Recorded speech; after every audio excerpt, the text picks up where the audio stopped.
Publishing slide 19. Were you ever asked to analyze the phone ending in 8935 associated with an Antonio Sledge? I was. And what was the time frame you were asked to analyze that phone? Again, reviewed roughly the same time. This is 6:20 to 8:22 on the 10th. Publishing slide 20. What is the time and location of this call depicted on slide 20? So again, the only activity during this time period for this device associated with Mr. Sledge is at 6:20 p.m. on the 10th, and we can see the tower and sector. Again, that puts that device somewhere in this general area here. And who is the outgoing call at 6:20? Is it to any other phone number that you were asked to analyze? I was. It's associated to Mr. Zachary.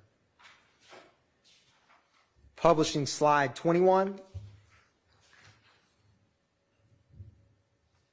Agent Berni, can you explain this single tower, but what's depicted there from 7:55 to 8:22 p.m.? Yep. So again, activity of the same device ending in 8935 associated with Mr. Sledge, 7:55, 8:22 p.m. We can see the tower here, and it actually used two different sectors. One we see is associated with 30, and one says -1. The -1 there just shows that the tower list didn't specifically have the sector orientation. I had to go back and verify that with the provider themselves. So in this case, this is an AT&T device. So AT&T provided that the azimuth for what's listed here as -1 is actually 90 degrees here. So what we see is, again, tower and sector activity between 7:55 and 8:22 puts the device in this general area here, as it used, two sides of the same tower. And Agent Berni, in this window from 7:55 to 8:22 p.m. depicted on slide 21, is there any communication between the device associated with Mr. Sledge and the device associated with Mr. Zachary? There is. Can you show the jury the time of those communications? Yeah, so the Mr. Zachary associated device is the 5726 last four. So we see one at 7:55, and then we see one again at 7:56. Both And outgoing calls. Agent Berni, who is associated with the phone number ending in 5991? That device is associated to Mr. Copeland. And is there a call between the device of Mr. Sledge and the device of Mr. Copeland depicted on this slide? There is 8:22 p.m. an incoming call to Mr. Sledge's device from Mr. Copeland's device. Agent Berni, I'm publishing slide 22.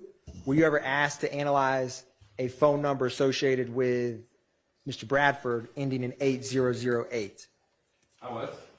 What was the time frame you were asked to analyze that device?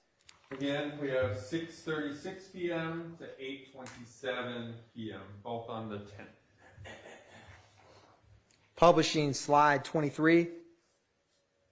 Agent Berni, can you walk the jury through the movement of the device associated with Mr. Bradford with the towers depicted from 6:36 p.m. to 7:19 p.m.? So again, this slide, January 10th, 6:36 to 7:19 p.m.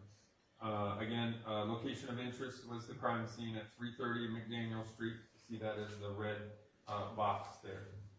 The first call during this time period is this one down here. It's hard to see, but it says 6:36 p.m. We see the device is in this general area. 6:38, the device is now using this tower and sector here, has moved northbound. And then at 6:52, we see the device now using this tower and sector here, uses that at 6:52, 6:56, now we're using this tower and sector here, and then eventually it bounces back to this one here at 7:12, 7:14, and 7:19.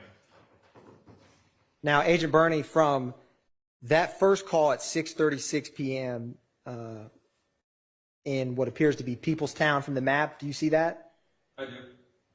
When does the device associated with Bradford, or the travel from that Peoplestown tower till the last call at 7:19 p.m., how is that movement in relation to the crime scene at 330 McDaniel Street? Yeah, so the initial call, 6:36, again down here in the south side of the slide, moves up to the I-2085 interchange area, and then it moves westbound, first having an activity in this general area here at 6:52, and then again it uses this tower, bounces to this tower, and bounces back to this tower again.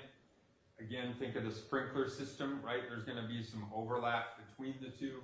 We have this tower initially, then we bounce to this one, then we bounce back, which means that it's probably in some of the overlap between this tower and this tower here. And then eventually 7:19 is the last call mapped on this slide. So, Agent Berni, to be clear, between 6:52 p.m. and 7:19 p.m. is the device associated with Mr. Bradford in the general area of 330 McDaniel Street? Yes, again, I can't specifically say it, but I would say it's in the overlap between those two, and that overlap would be, again, in this general area here. Publishing slide 24. When is the next call after the 7:19 p.m. call?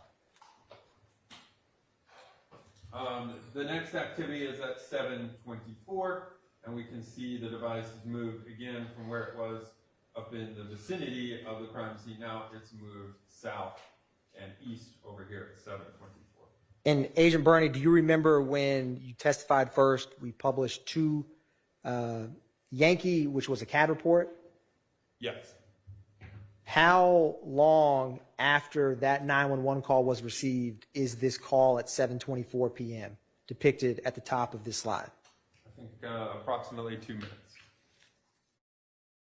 And after that call, Agent Berni, where does the device associated with Bradford travel? So it goes from this area here to, again, this area down here. It's hard to see. We'll jump to this screen here. But it's in the vicinity of that associated address number 2. It gets down there approximately 7:31 and has some activity in that area until 8:08. And Your Honor, maybe take a brief Sure. Let's comfort take break. our morning break.